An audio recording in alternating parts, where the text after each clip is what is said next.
नमस्कार, एबीपी माझावर आपण पाहत आहे 10च्या बातम्या. आपल्या सगळ्यांचं स्वागत. मी मिलिंद भागवत. सुरुवातीलाच अर्थातच ज्याची उत्सुकता शिगेला पोहोचले त्या महापौर पदाची बातमी. मुंबई महानगरपालिकेच्या बद्दल मुख्यमंत्री आणि मुंबई भाजपचे अध्यक्ष आशिष शेलार यांची थोड्याच वेळात एक बैठक सुरू होते. यामध्ये मुंबई महापालिकेतल्या समीकरणांवर चर्चा होण्याची शक्यता आहे आणि काहीच वेळात ही बैठक सुरू होते आहे. रश्मी पुराणिक आपल्या प्रतिनिधी आहेत थेट वर्षा या मुख्यमंत्र्यांच्या निवासस्थानी. रश्मी, काय अपडेट्स आहेत?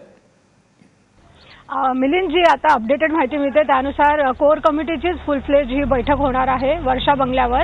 आशिष शेलार हे पोहोचलेले आहेत. चंद्रकांत दादा पाटील असतील, सुधीर मुनगंटीवार असतील, विनोद तावडे असतील, हे येणं अपेक्षित आहे. आणि स्वतः खुद्द मुख्यमंत्री अजून वर्षावर पोहोचलेले नाहीयेत. थोड्याच वेळात मुख्यमंत्री देखील इथे पोहोचतील. आपण पाहतोय की जेव्हा मुख्यमंत्री दिल्लीत जाऊन आले, पंतप्रधानांची त्यांनी भेट घेतली, साधारण 1.5 तास चर्चा झाली. त्यानंतर कोणतीही बैठक झाली नव्हती. खाली कार्यकर्ते असतील किंवा इतर जे मंत्री असतील त्यांना कोणते मेसेज गेले नव्हते, कारण संपूर्ण महाराष्ट्रात जर युती व्हायची असेल तर ते संपूर्ण निर्णय जो आहे तो मुंबईवर अवलंबून होता.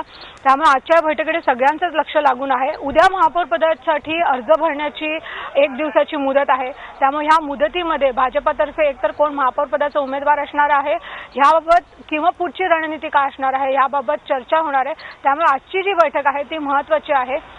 सूत्रांची जी माहिती आहे ती अशी येते की साधारण सर्वच पक्ष जे आहेत ते आपल्याकडनं उमेदवार उभे करतील आणि 8 मार्चला जेव्हा ही निवडणूक आहे तेव्हा या निवडणुकीचा काही 1 तास आधीच संपूर्ण चित्र स्पष्ट होईल. नेमकी कोणाचा महापौर असणार आहे, नेमकी तेव्हा कोणाकडे किती संख्याबळ आहे.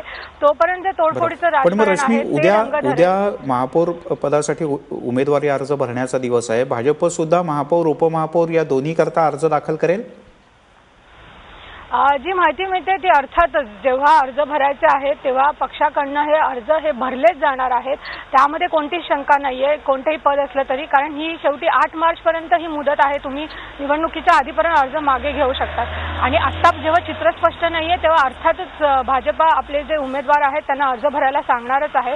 भाजपसाठी जर कुठली अडचण असेल तर त्यांच्यासाठी जे एक त्यांचे अनुभवी असे नगरसेवक होते जे कदाचित महापौर बनू शकले असते, भालचंद्र शिरसाट असतील किंवा विनोद शेलार असतील, हे निवडणुकीत हरलेले आहेत. त्यामुळे आता भाजपाकडे जो उपलब्ध पर्याय आहे नगरसेवक, त्यातला कुठलाही एक सरप्राइझिंग चेहरा देखील समोर येऊ शकतो की जो महापौर पदासाठी अर्ज भरू शकेल. त्यामुळे सध्या भाजपाकडनं कोणत्याही नेत्याला विचारलं तर एवढंच सांगण्यात येतं की आज मुख्यमंत्र्यांबरोबरची बैठक आहे तेव्हाच हा निर्णय होईल आणि तेव्हा सर्व चित्र स्पष्ट होईल.